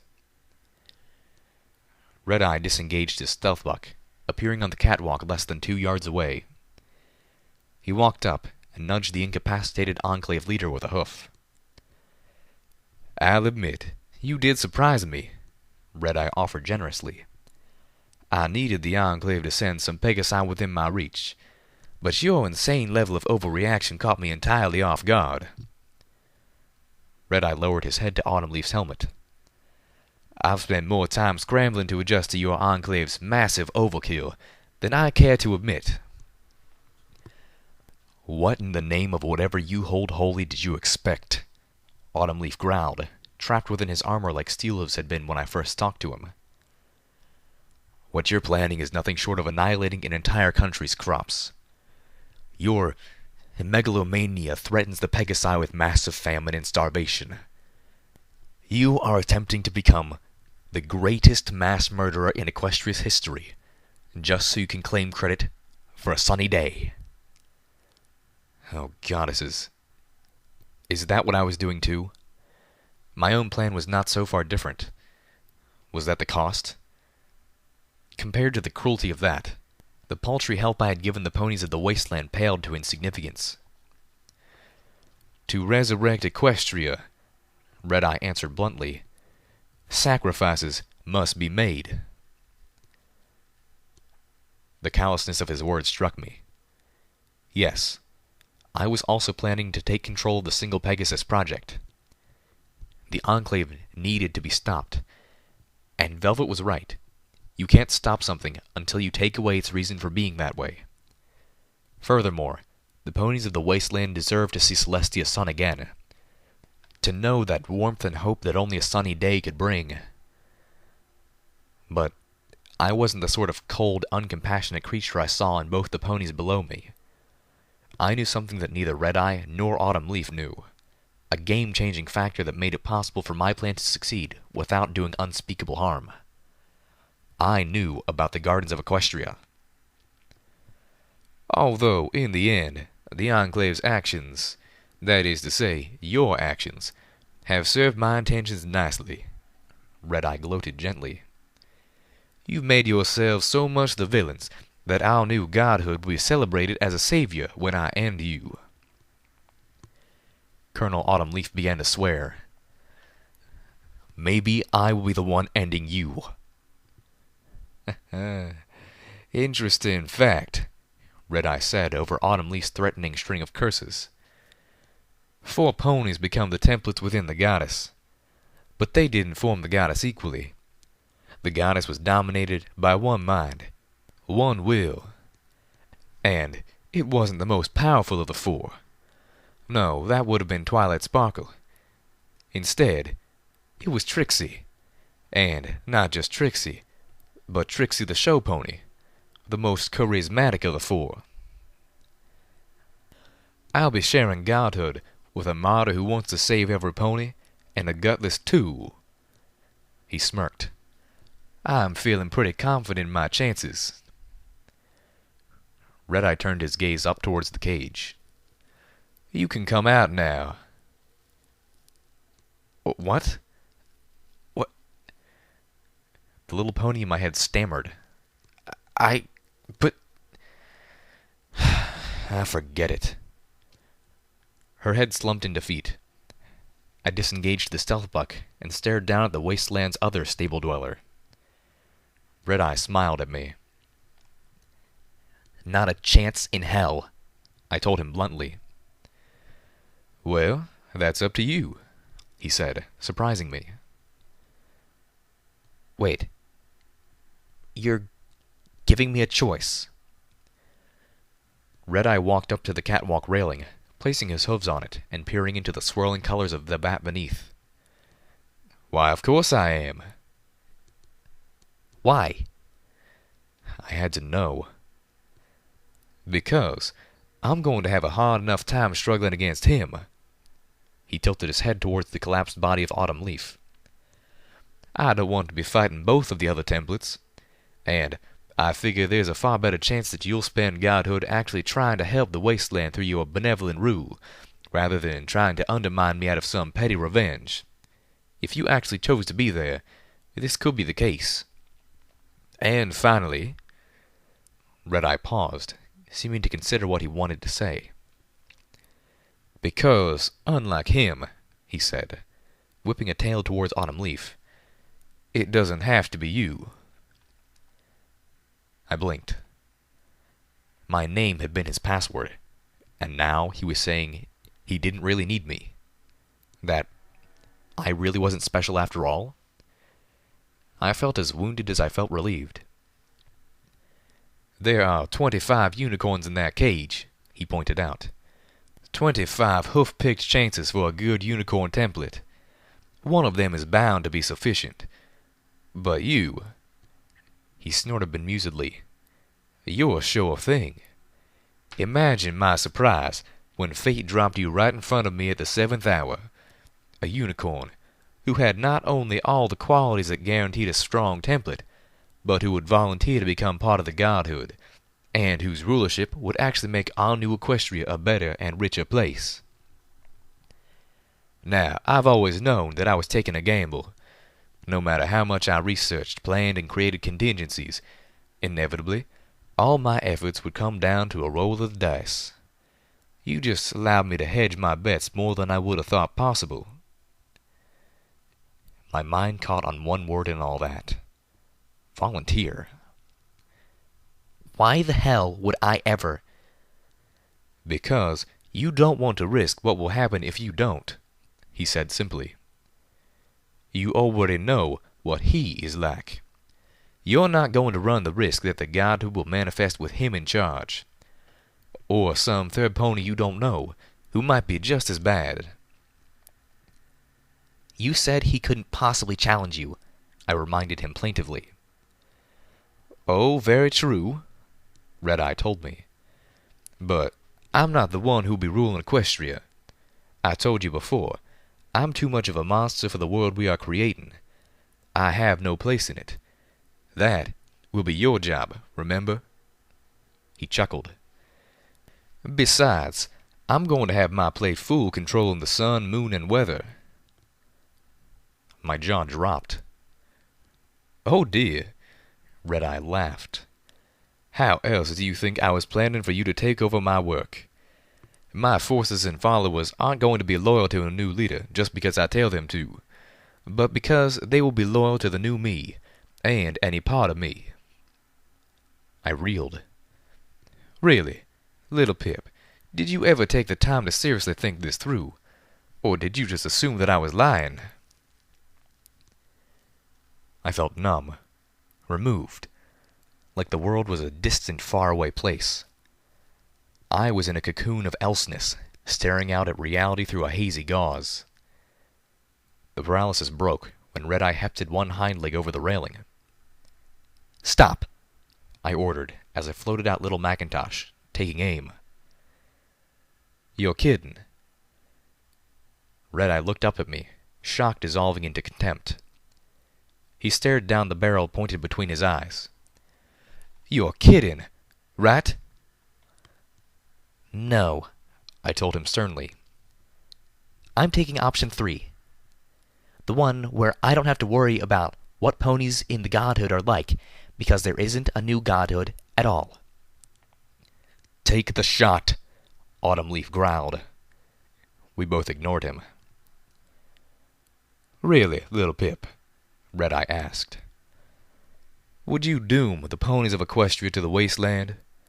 To another 200 years of feudal struggle, poverty, and hardship, all ending in death, usually at the whim of the wasteland's raiders and monsters? They need us, little Pip. Where will they be without our leadership? What will become of them without our guidance?" They don't need us. They don't need a god to save them. They can save themselves. "I admire your faith, little Pip. So childlike. But now it's time to grow up." Was it? Was I just being naive? "No," I said slowly, not sure where my thoughts and words were going. I think it's time for them to grow up. I thought of the Twilight Society sitting on a treasure of magic and not using it to help any pony. Of the Steel Rangers, preying on other ponies in their selfish drive to hoard the technologies of the past. Of New Appaloosa, willing to trade with slavers and not lifting a hoof about the horrors of old Appaloosa, not so far from their door. It's time for the ponies of the wasteland to stop being so selfish and short-sighted, to start caring about their fellow ponies, to raise their hooves in aid and communal support, to work together to build something bigger and better, not because they're forced to, but because they want to, for themselves and for their children. I remembered the words of Lifebloom. This is us helping. It's time for the ponies to tell the wasteland to buck off. I thought of the Applejack's Rangers, and Steelhoof's words in Stable 2.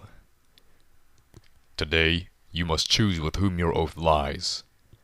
Surrender this ignominious goal, and join by my side, reaffirming your oath to the protection of the citizens of Equestria." I remembered Homage's broadcast. "And I got more reports coming in. Heroes from all the way from Shattered Hoof to Huffington have been holding the line against the nightmares from above." "And you know what?" I continued. I couldn't have stopped. It was like an avalanche had started inside of me. "I think they want to. I think they're ready. You've shown them that rebuilding is possible. I've what? I knew what.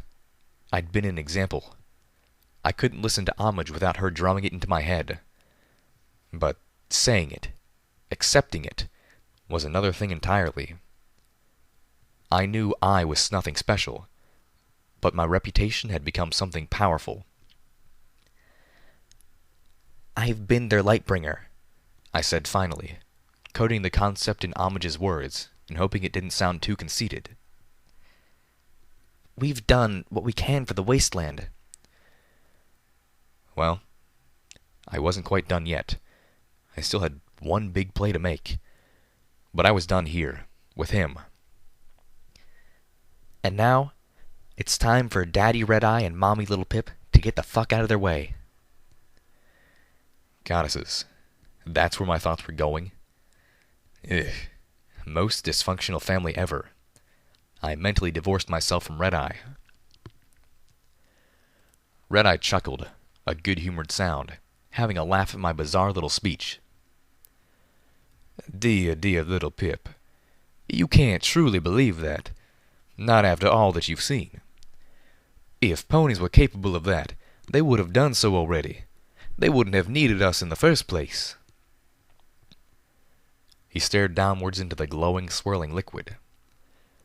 If left to their own devices, without us, they would collapse back into the same routines that have kept them under the hoof of the equestrian wasteland for 200 years.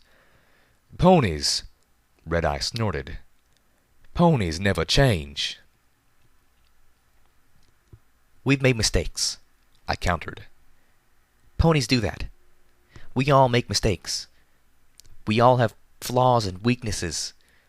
But we are stronger when we're together. I felt the comforting weight of the ministry mares in my saddlebag. And together, we can be better than this. We have to be better than this, My Little Pony added. We're ponies. Ah, how stirring, Redeye quipped, straddling the railing. Inspirational, even. Now, if you'll excuse me, I have an ascension to bathe in. I cocked little Macintosh warningly. Back away from the edge, or I will put you down. No. No, you will not, Redeye stated flatly. 2 reasons. First, he reached a hoof up to his scarf and pulled it away, revealing a collar identical to the ones on those unicorns. Because I am wearing this. Little Macintosh lowered ever so slightly as I stared at him in confusion. Bomb collars, Redeye explained. Zebras used to put them round the necks of prisoners of war and set them free. They'd wait for the prisoner to make it back to other ponies. Then, boom! I felt queasy. My eyes lowered to the unicorns in the cage, each with a death trap around her or his neck. These particular bomb collars are linked. If one is disarmed, or the pony wearing it dies, then boom! All of them go off. Redeye leveled a gaze at me. You kill me, and you kill them. The new signal my EFS had notified me about, I realized, had been the bomb collar's shared frequency. Every time I thought I knew Redeye. And if something hadn't gone according to plan, if Autumn Leaf had gotten off a lucky shot and killed him before this point, boom. Just by wearing that thing, he was toying with the lives of the unicorns beneath me in a whole new disgusting level. Well, you'd have to disarm them all simultaneously, he told me. You might just be good enough with telekinesis to perform separate delicate operations on 24 devices at the same time. But how skilled are you with explosives? He had me. Damn it, he had me. Hell, I could barely disarm a grenade bouquet. And, second, because if you were going with that option, you would have shot me already. I really, really hated Redeye. This was really happening. I was actually going to do this? The little pony in my head was telling me I couldn't just let Redeye win. But that sounded more like childish rivalry and stubborn pride. And I wasn't going to sacrifice these unicorns, much less the future of the wasteland, for something so selfish. Really, in a way, it wasn't that different from what I had intended, was it? No, it really was that different. I was trying to bring hope to the wasteland, to banish a very real darkness, and I was willing to lose everything I had, even homage, to give that to the ponies of Equestria. I wasn't trying to gain anything. I wasn't putting myself on a pedestal or on a throne. But that was what Redeye wanted. And besides, I do have your friends, he reminded me. After all, repetition is magic. What about my friends? I asked harshly. Where's Zenith? What have you done to Velvet Remedy? What? Don't you worry, Redeye assured me. They're fine, all of them. I sent one of my best purples to invite them here. She gave them an offer they would be hard-pressed to refuse, and they'll continue to be fine as long as you don't do something stupid. Right. They're all helpless, at the mercy of my choices. My little pony snorted. Redeye had a terrible habit of underestimating my friends. I thought of my friends. How would they feel about this? What counsel would they give? The answer hit me like a bucket of ice water. Steelhooves would not approve. Steelhooves had joined me because I represented a chance to do something better, to be a better pony. He died pursuing that belief, and he would be utterly disgusted that I was even contemplating Redeye's offer. I owed him better than that. Once again, I remembered sitting with him, staring out over the bay at Friendship City. The city of ponies, I noted, that Colonel Autumn Leaf had ordered burned off the map. But then, hadn't I annihilated a town myself? How could I allow the pony who raised Arbu to become ruler of Equestria? Look at the mistakes I'd made, the damage I'd done. Monterey Jack, Party Time Mintals. I couldn't take the role once held by the princesses. Redeye thought I'd be unable to trust any pony else with that power. But I knew I couldn't trust myself with it. Redeye was always appealing to my virtues, both corrupted and true. He knew me better than I knew myself. He always had. But what Redeye did not understand, had never understood, was friendship. Alone, we're weak, at the mercy of our failings. But together, as friends, we were strong. We buttressed each other. We shared our strengths, protecting each other from our own vulnerabilities, even when apart. I thought of my friends, and I thought of their virtues. Loyalty and kindness, perseverance and humility. Redeye's offer flew in the face of all of them. Redeye jumped. I concentrated. A moment later, the red-coated stallion floated up, wrapped in my magic until he was level with my position on top of the cage. His legs flailed at the air helplessly, struggling to get down. Then, Redeye let out a heavy sigh, head drooping. "Ah, yes. Forgot you might do that," he admitted. He sighed again, giving me a plaintive look. "Why?" Because the ponies of the wasteland deserve a better ruler than me, I told him. And a better god than you. My EFS compass suddenly came alive with a swarm of red lights. "There's something else you're forgetting," a voice called up from below us. Autumn Leaf had been silent long enough that I'd forgotten he was even conscious. "Scissors beats paper." The alicorn shield collapsed as Enclave helmeted hellhounds tore through the alicorns of the entrances, their claws slicing easily through the purple alicorn's protective shields.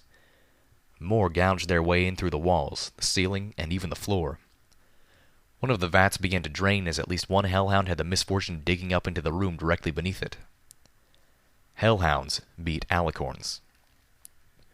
"No!" Redeye shouted, seeing decades of carefully laid plans torn apart. A heavy, muffled thud vibrated through the ascension chamber, followed by another as something began to hammer the cathedral from above. A whole new level of bombardment. The Overcast, I realized, had started bombarding the fortress with its heaviest weapons. One of the hellhounds charged onto the catwalk, pulling out a magical energy rifle, and fired. The purple pulse struck Redeye, dissolving a plate-sized chunk of his scarred, cutie-mark-free flank. His pony eye opened wide in shock. Redeye began to die. Fuck. I couldn't save him. He'd be dead in seconds, and he was going to take all of us with him. Inspiration hit, born of panic. I pulled the MG Stealth Buck 2 out of my pip leg and swapped in the Canterlot broadcaster, setting it to broadcast on every frequency I could before turning it on.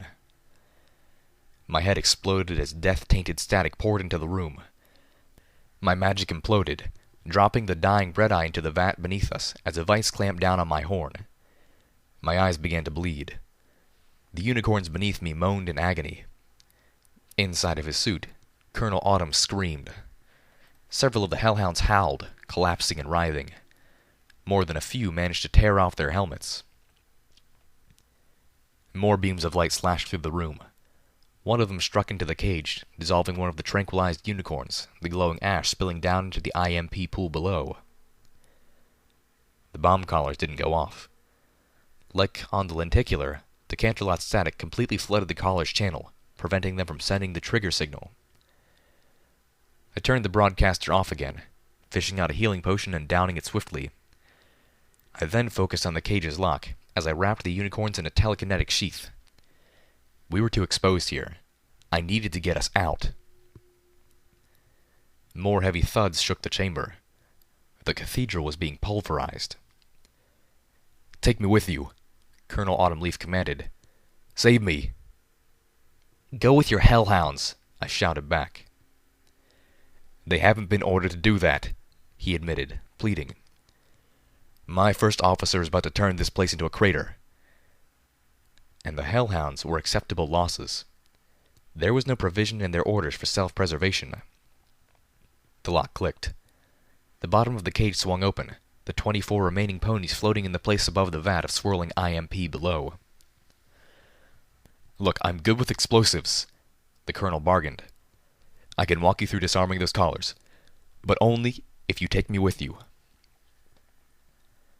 I glowered, staring at the pony who had been behind the destruction of the Canterlot ruins, the murderer of Star Sparkle. The pony who had ordered his own brother, my best friend, to be hunted and killed, who had sent the Wonderbolts after us, ordered the attacks on Friendship City, New Appaloosa, and more. "On one condition," I told Calamity's brother. "Anything," he agreed readily. "Tell me how to rig that Star Blaster's battery to explode," I ordered. Dr. Glue had indicated there were tunnels beneath the cathedral. The hellhounds were already spilling taint into them. How much worse would the ever-free force become once this room was torn apart, and all of this, 1,000,000 tons of pure IMP, were released into the environment? I couldn't even imagine what that would do to Equestria. It would be more devastating than a megaspell. It wasn't enough to let this room be destroyed. It needed to be vaporized.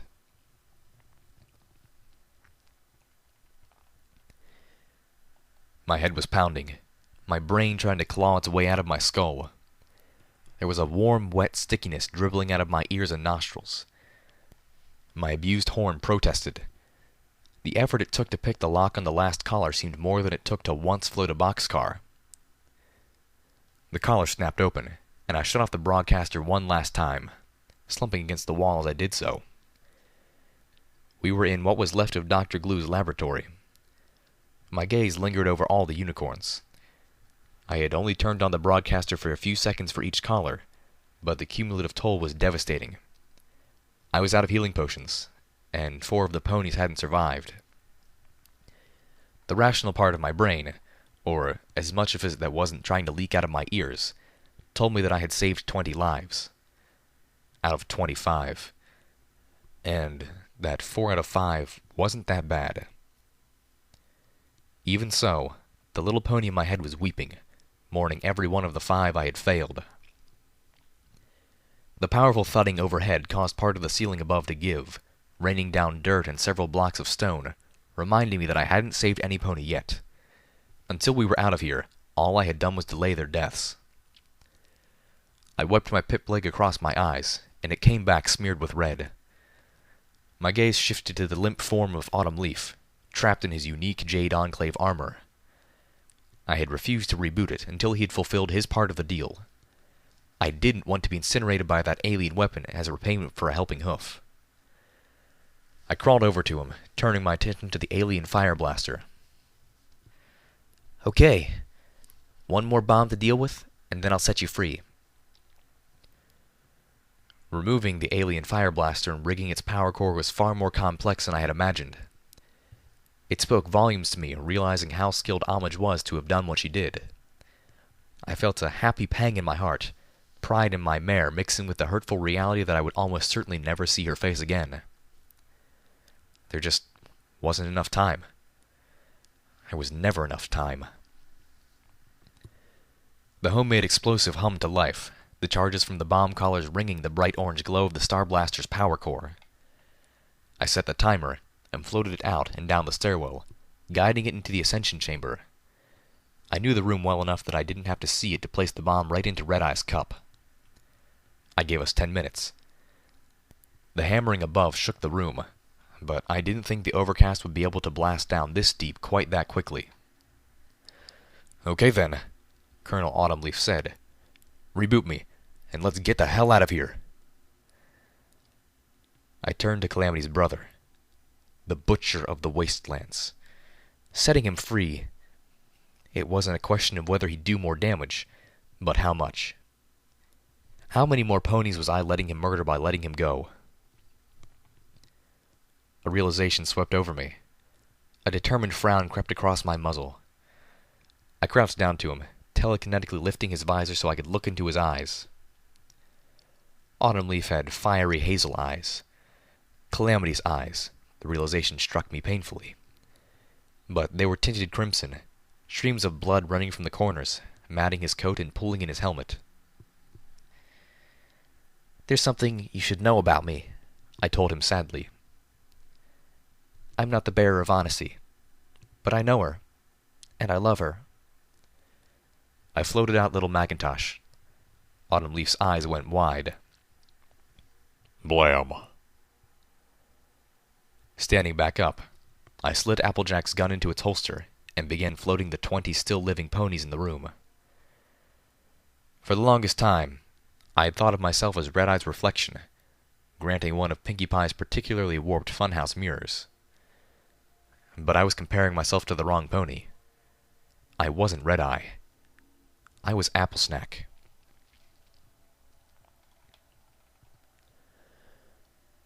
All my friends were already waiting at the tortoise when I galloped up, 20 still unconscious ponies floating in tow. Well, all right, Calamity whooped. Let's get this show on the wing. The cathedral was nothing but rubble, only a few of the barracks houses still halfway intact. The overcast was hammering the ground with blasts of multi-hued energy, pulverizing its way through the sublevels. The thunderhead itself was heavily damaged, pouring smoke from multiple breaches, the rumble of its thunderclouds no longer steady or harmonious. The dragon and alicorns were nowhere to be seen. Any of Redeye's troops who survived had fled into the Everfree Forest, which, I imagined, was just waiting to eat them. Calamity had gathered everyone into the tortoise, friends and overcast escapees alike, and relocated to the shelter created by one of the downed raptors. From the shredding of its hull, I suspected the dragon had taken it down. Fortunately, I had the tortoise's tag on my pip leg, so, after a brief spark of panic, I had no trouble finding it. Autumnleaf, Calamity asked as I arrived, panting, dripping with sweat. He didn't make it, I said, choosing not to elaborate. Neither did Redeye. A pained expression settled on Calamity's face. For the best, really, he said, turning towards the Sky Tank's cockpit. My headache was pounding hard enough to rival the overcast bombardment, and it spiked to teeth-gnashing intensity with each epic boom. I wanted my friends, a bed, and a pony-sized healing potion. I opened the back and was immediately yanked inside and into a hug. Little Pip, where have you been? I've been so worried. Relief flooded me, and I hugged her back. Just learning how to play rock, paper, scissors, I told her. I thought of the starborn explosive I had left behind, due to go off any moment now, if it hadn't already. Bet on rock. My relief was replaced with mane-raising alarm as I spotted, over her shoulder and through wisps of her mane, the sleeping form of the albino hellhound. Despite how crowded the tortoise was, the other ponies were cringing back, avoiding touching the creature. I hoped he was under Velvet's spell, and thoroughly sedated to boot. My eyes drifted down over the body to lock onto the shiny cybernetic leg where, hours ago, nothing had been. "You let yourself be taken prisoner in order to help that hellhound, didn't you?" I said dully.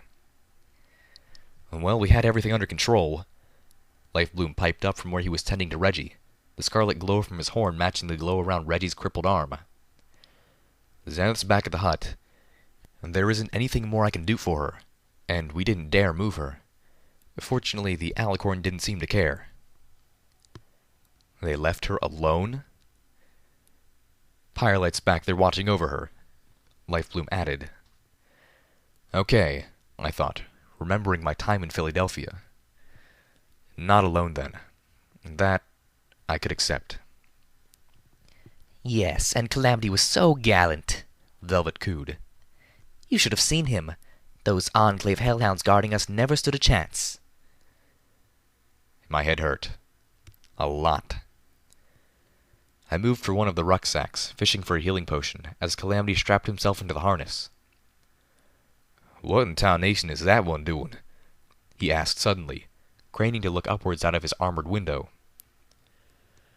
I turned around and stuck my head out the open door of the sky tank, looking upwards at the massive thunderhead above the pulverized remains of the cathedral. One badly damaged raptor had remelded into the overcast storm clouds, and a second was moving up, trailing plumes of black smoke behind it as it struggled to keep altitude long enough to dock. The shadow of a third raptor was visible through the smoke, approaching from the far side. Approaching awfully fast. I looked around, counting 4 downed raptors. 3 apparently from the Cyber Dragon, and 1 from the artillery cannons the cathedral used to have. That left 2, the lenticular and the raptor that had gone off chasing it. I floated in my earbloom, bracing myself, and turned on the Enclave's inter-warship channel, ready to turn it off at the first hiss of static. Instead, I heard the voice of a mare. "Raptor Lenticular, this is the Thunderhead Overcast. If you do not respond, we will shoot you out of the sky." There was no response. Several of the Overcast guns swiveled towards the oncoming warship. "Raptor Lenticular, cut your engines. This is your last warning." The raptor did not cut its engines. If anything, it looked like it was speeding up. "Whoa, Nelly," Calamity shouted out. "That bird's gonna ram her." The Overcast opened fire, but it was already too late. The blasts of super-intensified magical energy slashed holes into the lenticular, causing the ship to bleed, but it stayed its course, not slowing in the slightest. I stared, my eyes growing wider and wider as I realized what I was seeing. The raptor was bleeding. Pinkish vapor was pouring out of its wounds. The raptor lenticular was full of pink cloud. The Overcast had stopped its bombardment and was trying to move, but the massive ship had the speed and agility of a turtle. A new voice, a gravelly stallion's voice, boomed over the military channel with an almost supernatural power. "For Canterlot!" The raptor lenticular struck the Overcast with a rapturous explosion. Whoever was aboard had front-loaded the ship with every bomb on board. The explosion blew out both of the Overcast thunderclouds on the struck side, and tore a massive hole in the side of the mobile siege platform, the raptor wedging into the bigger ship like a poisonous dart. I spotted the silhouette of a pony-like figure flee from the rear of the lenticular, flying away on bat-like wings, even as Pegasi started to pour out of the mortally wounded Thunderhead, abandoning ship. Beneath the tortoise, the ground shifted, collapsing downward. The bomb I had created had gone off, silently vaporizing the earth beneath us. And now, the ruins of the cathedral were collapsing into a massive sinkhole. Calamity needed no other encouragement. He beat his wings and pulled the tortoise into the air, fleeing the scene with a tank full of escapees and 20 floating unicorns in tow. I turned and sat, looking out the back door, drinking a health potion.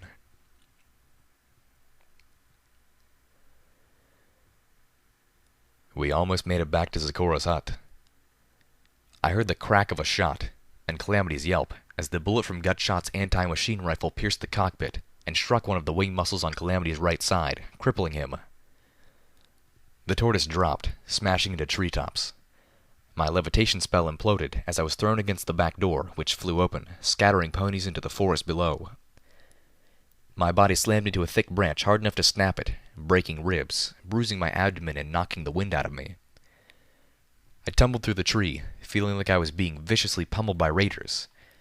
My right hind leg hit a branch badly, and I heard a snap, followed by a searing pain. I slammed into the ground on my back, my EFS flashing warnings, and blacked out. When I came to, Velvet Remedy was standing over me, her horn glowing as she focused on my broken hind leg. Reggie was standing at my side, her bad arm bandaged in a sling, blood pouring down a series of gashes along her head and flanks. She was staring forward, glaring daggers. My eyes caught one blue suit of carapace armor, then another, and another. We were surrounded by wonderbolts, and they were having a heated argument. There were voices all around me. 2 of them were Calamity's. "What the hell is this?" Calamity's voice asked. "You fell into the blue pants, didn't you, Gutshot?" Calamity snapped back wryly. "I knew it burned you fellas to be second best, but I never imagined you'd want to be me." His voice was slowly rising. "Have you met me? Have you seen my life?" I turned, following the voices to see a bleeding and bedraggled Calamity staring down a mirror image of himself in Wonderbolt armor, the anti-machine rifle of his battle saddle pointed between my best friend's eyes. "Gutshot, stand down," Skydive ordered, stepping up beside Calamity. "Like hell I will," the Calamity doppelganger shouted. "We still have a mission." "Yeah," Strifewise countered, approaching to the flank to the real Calamity on the other side. "But not this one. We've run the clock." "Back away," Gutshot shouted, trembling. They weren't blocking a shot, but he seemed unwilling to take it while they stood against him. "We can't fail this one. I can't fail this one." "We'll be failing a lot more than orders if you pull that trigger," Jet spoke up, her voice low and rich like dark chocolate. "Things are not the way we thought they were." "What the hell has gotten into you all? He's the enemy. Deadshot's a traitor." "Deadshot?" Calamity said, swaying from blood loss. "Damn it, are you so fixated on that you can't see what's right in front of your face?" A scream erupted beside me. Every pony spun around to see Regina Grimfeather slump over, a gaping hole in her breast, smoke rising from it. The light of life was fading quickly from her eyes, just like her twin. "No," I whimpered, my ears pasting back. "Who fired that shot?" Skydive barked, but no shot had been fired. I saw the little tendril of blue wrapping around Reggie's right hind leg, and the others coming for Velvet and me. "It should be Cage here, not me." Regina had said that. What else had she said that I hadn't heard? "No!" I shouted, leaping into the air, grabbing all 3 of us in telekinetic magic. Velvet Remedy reacted just as swiftly, throwing her shield spell over the ground, trapping the squirming vines beneath it. This was not going to happen again. I was not going to lose Regina like I failed her brother. We had Velvet Remedy with us this time. We had Life Bloom. This was not going to happen. "Life Bloom!" I shouted, but he was already ahead of me, casting a stabilizing spell on the griffin, halting her slide into death. "Blam!" I spun around at the gunshot. Calamity had little Macintosh in his mouth, smoke coming from the barrel. His doppelganger, Gutshot, was trying to shoot back, unwounded. But nothing was happening. Calamity's shot had disabled the Wonderbolt's battle saddle. With a roar, Gutshot threw himself at Calamity. "Blam!" Gutshot fell to the ground, clutching his crippled foreleg. The other Wonderbolts moved in to surround him. Calamity spat out little Macintosh and looked at them apologetically. "I reckon there was no avoiding that," he said glumly. "Ever free force was my idea. And I ain't never had a plan yet that didn't amount to shooting myself in the hoof."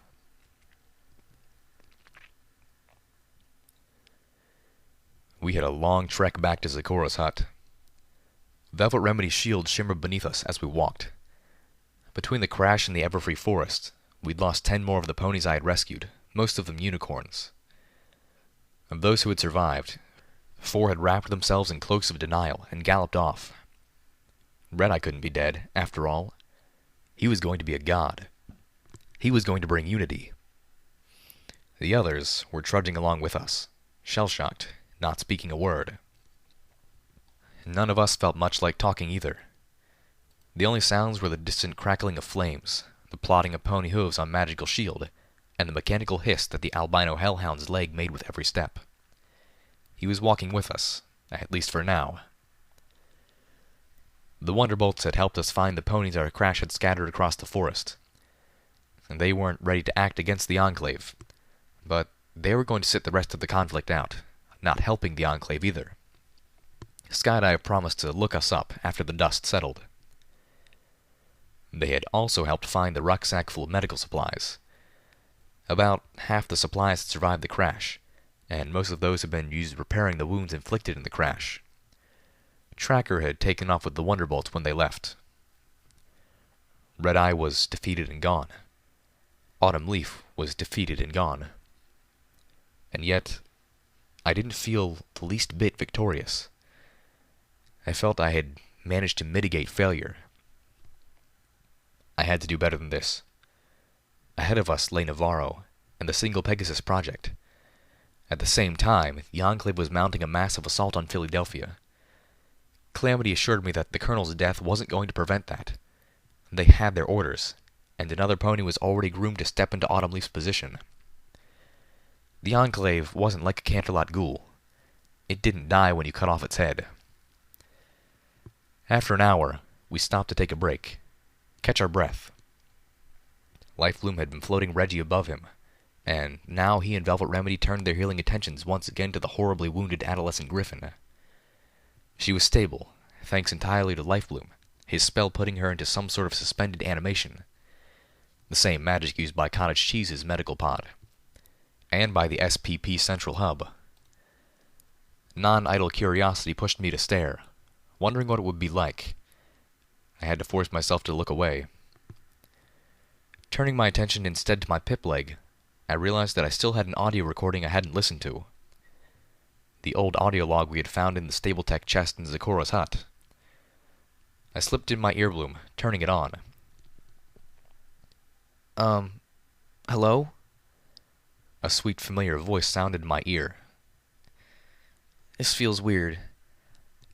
I know you can't actually hear me, Zecora, but Applebloom says you were always a good person to talk to. And I really needed to talk. I can't bring this stuff to Applebloom and Scootaloo, and I don't really talk with my sister anymore, so I hope you don't mind. This is Sweetie Belle, by the way. Not that you can hear me, but if you can and didn't know.